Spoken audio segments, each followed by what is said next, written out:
commentary is possible without understanding the spitefulness of the PPP, especially Bharrat Jagdeo. When the PPP lost the control of Parliament in the last election, there was no doubt that it was due largely to what the PPP had become under Bharrat Jagdeo. And don't fool yourself, he is still very much in charge. Why else would anyone keep such a person in high profile when they must know that he is hurting them? I joined Dr. Rupert Rupnarine in welcoming him to the APNU+AFC campaign. The Kaicho News tells us this horror story. On November the 13th, 2014, a damning report by the Office of the Ombudsman has concluded that police wrongfully charged a former chief executive officer and two of his managers of a massive $69 million fraud at the New Building Society in 2006. The explosive document by the Public Complaints Office, released this month by Ombudsman Justice Winston Moore, was based on complaints by Maurice Arjun, a former CEO who claimed that he was framed after he refused to illegally endorse the lending of $25 billion in 2006. Arjun's decision to only lend $350 million in keeping with the company's financial laws angered former President Bharrat Jagdeo, who allegedly threatened to deal with the CEO.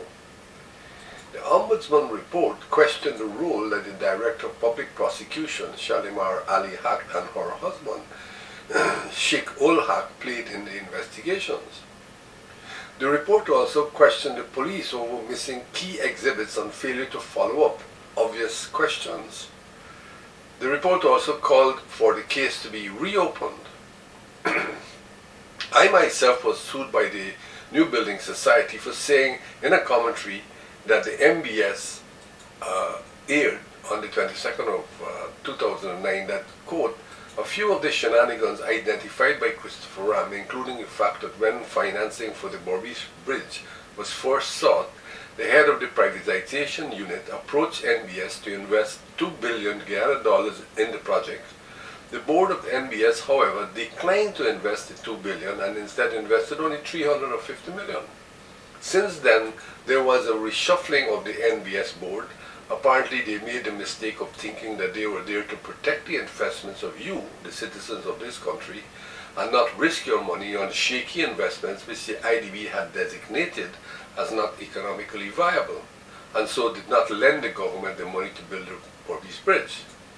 After removing the non-cooperative members of the NBS who dared to oppose an instruction to invest $2 billion in the Berbice Bridge, the NBS then hastened to invest $1.5 billion in what has been called the Berbice River Bridge bonds. This investment in the Berbice River Bridge leaves NBS betting more than 40% of its accumulated profits, your profits, on the Berbice River Bridge Company, which can interfere with the viability of the society and could prevent it from meeting its annual interest obligations of about $800 million, according to our newspaper columnists. But apparently the matter did not end there, and members of the staff were then targeted by being framed for numerous frauds which they apparently did not commit. That is the face of Mr. Jagdon's PPP today, not the lean and clean organization he visualized, but a ruthless, corrupt and vindictive entity.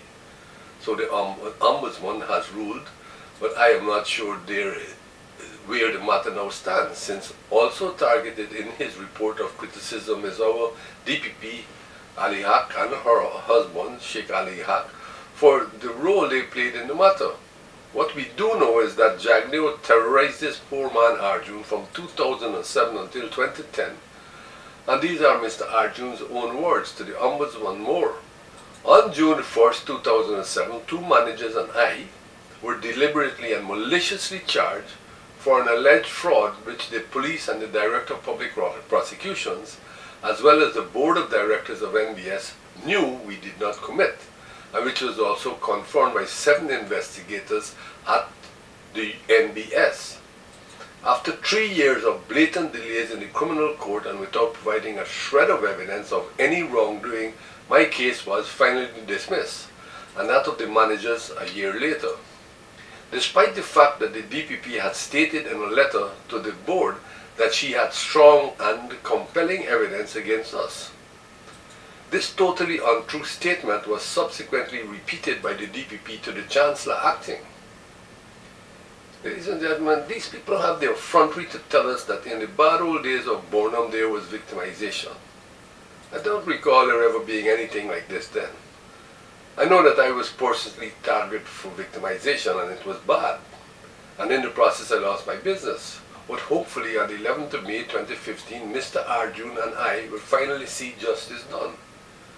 Everyone who conspired against these people, including DPP and Nanda Gopal, who acted as a hatchet man for Jagdeo in this matter, will pay for using the judicial system to mischievously prosecute these men simply for doing their jobs for the people.